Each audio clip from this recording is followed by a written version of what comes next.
Hey, Laura here from The Unprofessional, and today I am going to fill this empty dormer with a built-in dresser. The way I'm going to do it is I'm going to use this thrifted filing cabinet. Watch how.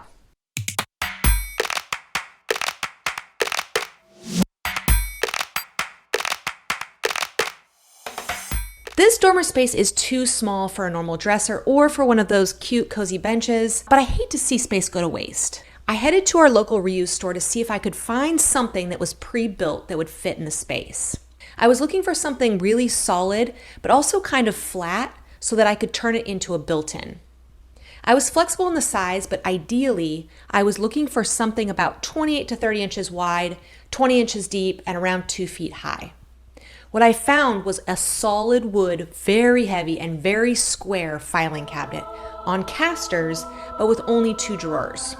The filing cabinet was too narrow for my space, but it was about the depth and height that I was looking for. It was well built and it was only $25, so I decided why not try to make it work. I figured I could extend the drawer faces and give it the look of 3 drawers instead of 2. I brought it home and got to work removing the casters and cleaning up the filing cabinet. I did a little bit of sanding, but because it was going to be built in, I wasn't too worried about making it look perfect. I just wanted it really flat and really clean. I removed the locks, then I removed the quarter round from the back of the dormer, but not the baseboard. I know the dormer isn't square, but the filing cabinet is, so other than attaching the cabinet to the back wall, my face and the frame supports will all line up with the square of the cabinet.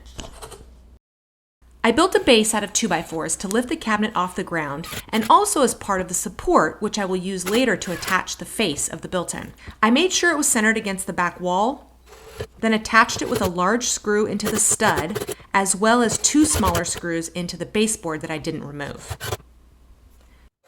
Using the squareness of the filing cabinet, I made marks on the wall to attach the other frame pieces to support the face. I cut out the trim where the cabinet face would fit, also making room for the support pieces that would attach to the wall. These support pieces won't bear the weight of the cabinet face, but they will keep the face square with the cabinet, which is important for the design that I had in mind. I carefully lined up the frame to the pencil marks and used a trim nailer to attach them to the sides of the dormer.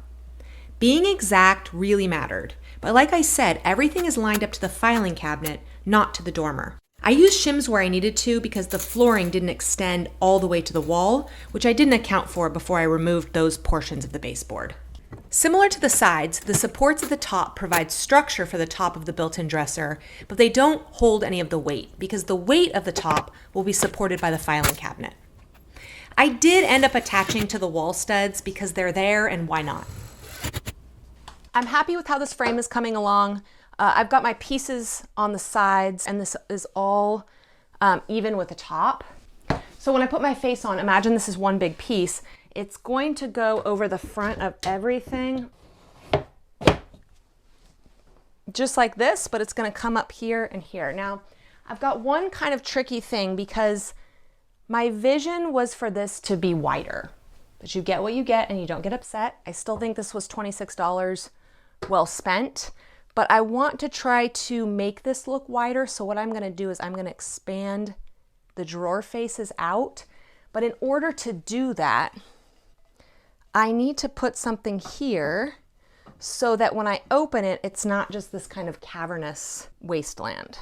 What I'm going to do is I'm going to create a little piece, and then the piece is going to sit right here. This part of the support structure will hold the weight of the frame and will be directly attached to the frame of the filing cabinet. So I used wood glue for extra oomph and attached it to the filing cabinet with wood screws. If I had found a drawer unit that was wider, this step wouldn't have been necessary.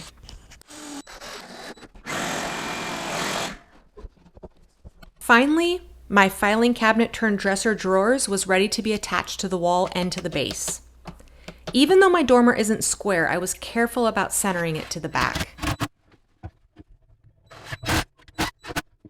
Part of the reason that I had to put this up so high was because these drawers have these bottom rails, but I'm telling you, it's such good quality. These are thrifted, but they're thrifted from Crate and Barrel, so don't worry, I'm not like destroying any family or heirloom. It's well built, but it's not antique, so I don't feel bad about modifying it. I would feel bad if this was like an antique filing cabinet. Are there such things as antique filing cabinets? I don't think so. I used 3/4 inch poplar for the face frame or the trim around the built-in drawers. I connected the pieces with pocket screws before attaching the face as one single piece because the seams are much less visible this way.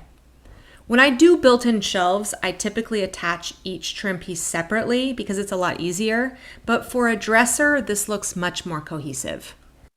The plan in my mind was for everything to be flush, including the drawer faces, with a 1/8 inch gap between each drawer and the outside frame. To make the extra large bottom drawer look like 2 drawers, I cut a 1/8 inch channel into the bottom drawer face with a table saw. This way it looks like 2 separate drawers without an actual gap between the 2 faces. This was probably overkill, but I couldn't help myself.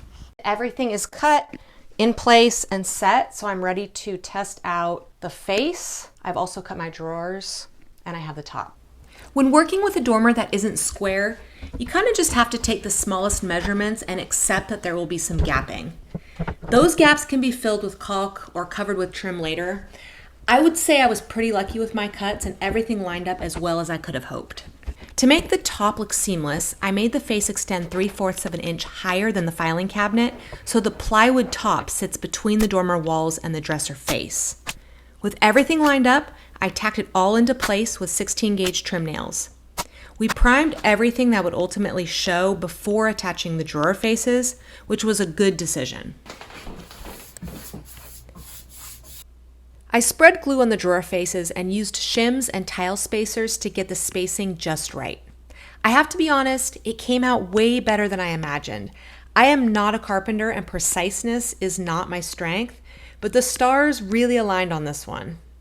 Not wanting anything to move, I used brad nails, then reinforced with screws. I'm at the last part of this build. I still have some things to do with the trim. I'm not gonna show that part though in this video, but what I'm gonna show you now is how I'm gonna attach the knobs. I measured in 4 1/4 inch from each side, and then I went in the halfway point. My drawers are different sizes. I couldn't just make a jig. I had to do this separate for each drawer. I really didn't want to ruin this with uneven knobs, so I checked and checked again, then took a deep breath and drilled the holes. I had planned to use larger brass knobs, but in the end, it was these simple silver knobs that looked the best. I have to say it takes a lot of work to make something look like it's always been there. I am very pleased with this use of space. In a small house, I try to maximize every nook and cranny that we have. Hey, this is Laura from The Unprofessional. Thank you so much for watching this video. If you liked it, don't forget to click the like button and subscribe. And if you like this content, you can head over to my website, theunprofessional.com, for more. When you're a star, you're a star.